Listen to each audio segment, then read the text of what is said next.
En Londres existe un barrio en el que confluye el pensamiento artístico e intelectual de nuestra época, Bloomsbury. Este barrio dio nombre a uno de los grupos más influyentes de escritores, pintores e intelectuales del siglo XX, entre los que destaca Virginia Woolf. Recorre con la cartógrafa de Bloomsbury las casas que habitaron y las calles que los inspiraron.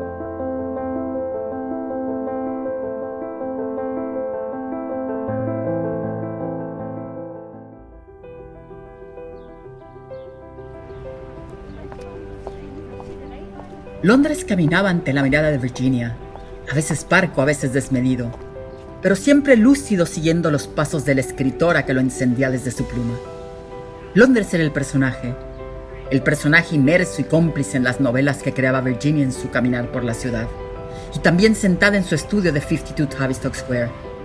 Sin embargo, Londres, su ciudad natal, debiese ser también protagonista, y debiese serlo para continuar existiendo como personaje en la mente inquieta y creadora de Virginia.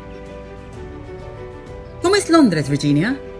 Calles bulliciosas, así como la bruma en los muelles, abadías y catedrales, las casas de los grandes personajes rodeados de arte, la política y un sillón delante de la chimenea respondían esta pregunta. Había que contarlo, había que decirlo y también había que escribirlo. Su libro Londres se transforma en una serie de 6 relatos que exploran la vida y la cadencia de la ciudad en los años 30.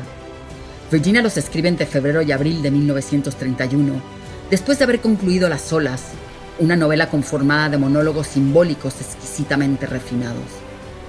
Quizá después de escribir una novela tan experimental como Las olas, su esencia le pedía un contacto más cercano con su cotidianidad y su ciudad, capturar trocitos del flujo de la vida cotidiana, relatar imágenes, relatar sucesos y tradiciones significativas que componen la emotividad aunada a la geografía de Londres.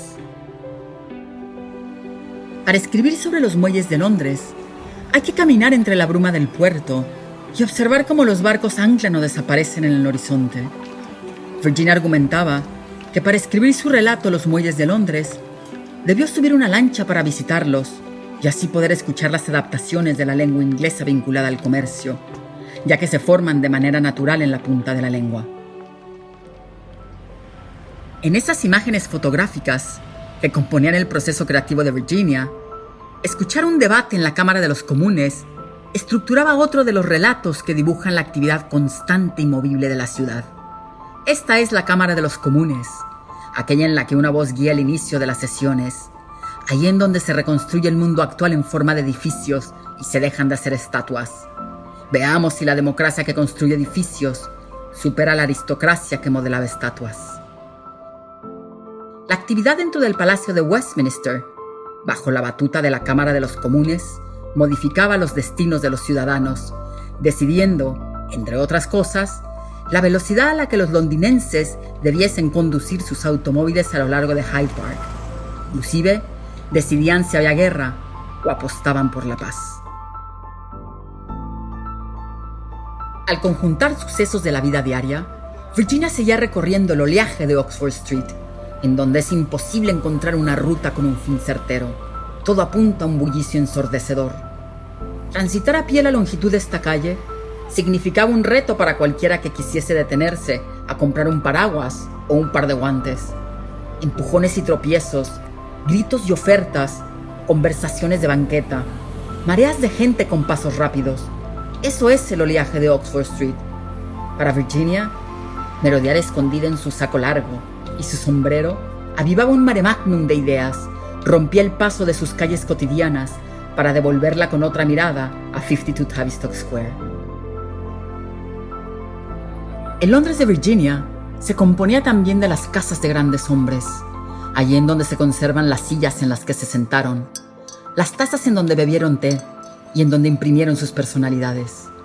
Las calles caminadas a la casa del poeta británico John Keats en Hampstead Heath o el filósofo Thomas Carlyle significaban un ícono para la cultura de la capital.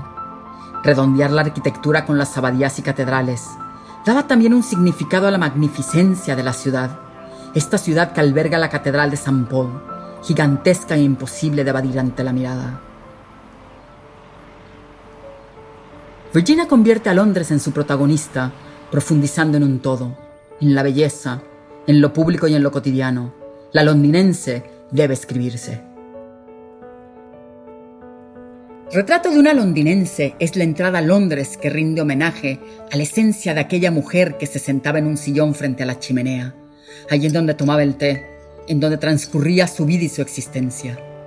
Desde la cotidianidad de la señora Crowe, el personaje que retrata la sociedad tradicional y costumbrista de Londres, Virginia recorre en una colección de conversaciones su propia realidad en los rincones de las casas que habitaba. La señora Crowe, coleccionista de relaciones, construía en la sala de su casa un mundo entramado, a veces lleno de intelectualidades y la mayor parte de chismes relacionados con la sociedad londinense. Entre la hora del té y el abrir y cerrar de la puerta en la casa de la señora Crowe, Virginia refleja el movimiento de una ciudad que no solo ofrece espectáculos y remolinos bursátiles plagados de industrias, sino una ciudad en donde la gente se conoce, habla, ríe y se casa, muere, pinta, escribe y actúa, gobierna y legisla, a partir de lo cual resulta esencial conocer a la señora Crowe. Y es así como Londres queda suspendido en la dimensión de lo posible. Entre contrastes y similitudes, la ciudad que tanto amó Virginia se convirtió en un homenaje a su existencia. La mirada seductora de Londres envolverá por siempre el eterno de cada caminante que rodea con sus pasos el esplendor de esta ciudad. Londres por siempre.